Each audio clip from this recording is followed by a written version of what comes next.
In the world of UX design, we all strive to create truly stellar websites that gives our users a positive experience and gets conversions.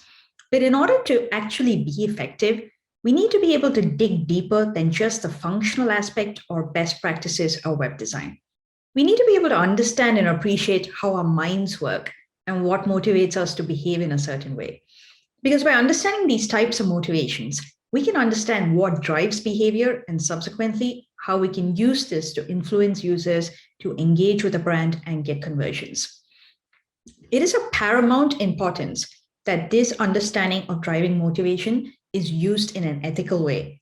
Any use of these motivators or habit-forming technology that impacts user behavior should always result in a positive experience and improve lives. So with that, we're going to now talk about two important drivers of motivation and how they can be applied to product design. Number one, the need to belong. We've all heard of how humans are social animals. This refers to how we all have an innate need to belong in a group. Studies have proven that this need is actually built into our psychology and our biology. That's why requiring social interactions and needing to belong to a group is important to us. It's in fact so important that it's been observed that our body's immunity is affected if we don't get enough high quality social interactions with family or friends over a period of time. In the context of design, there has been research conducted that shows that phrasing sentences in noun form rather than the verb form elicits a particular feeling amongst people. For example, we've all seen numerous instances of nonprofit sites asking users to donate now. But if we were to use what we know of our innate need to belong, then phrasing the donate now CTA to be a donor will actually invoke this feeling of group identity. And this encourages the idea that I am the kind of person who donates, thereby motivating people to take action to feel like they're part of a group. This ties into the fact that whether we realize it or not, we do pay attention to what others are doing, and that could in turn influence our actions. We just need to think back to the last time we went on Amazon, looked for a product, and then checked out the rating and reviews before clicking buy. And knowing what we do about social identities, we can see how reviews and testimonials work as powerful social validation for an app or website. Number two, the power of stories. We're all well aware that giving any information in story format is way more engaging than just presenting bar charts and graphs.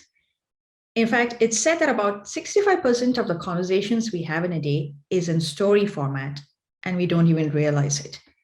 It's so powerful that there is research that shows that when we're listening to stories of someone doing something, certain parts of our brain lights up, which suggests that our brains experience these stories as though we're doing it ourselves. Now, self-stories are the stories that we tell ourselves about who we are, what we do, and why we do what we do. We may be aware of some of these self-stories. For example, I'm the kind of person who's a friend of the environment, or wildlife conservation is incredibly important to me. And then there are the other kinds that are a bit more unconscious. But all these self-stories influence our behavior. Whether we do one particular action over another could depend on the kind of self-story we're telling ourselves at that point. Timothy Wilson, the author of Redirect, says that if you want people to adopt a new behavior, you have to consider their self-story. Because as psychology suggests, we would all like to be coherent and don't want to go against the narrative of who we think we are. To apply the concept of self-stories to behavioral design, there could be two ways to go about this. The first is, if you know the self-story of your audience, you can position the message of your product to reflect the self-story. The second approach is, if you know your target audience and you know that their self-story doesn't match with your product, then you could possibly get users to change their self-stories. To do this, you could get them to take a very small action, which is not what they'll normally do, but are willing to give it a go. Then what happens is you have some cognitive dissonance, as these users have just taken an action that doesn't match the self-story. Then they're more likely to change their self-story to match this action. And then when they take the next action that may not match their self-story, they'll change their self-story and so on. In doing so, they would have completed a series of small actions that have changed their self-story. That's why when you have new users coming to a website or app, it's best not to ask a lot of information or actions of them upfront, but instead request them to complete an easy and simple series of steps, at which point, because of some cost effect or otherwise, they're more willing to give your product a chance rather than abandon it.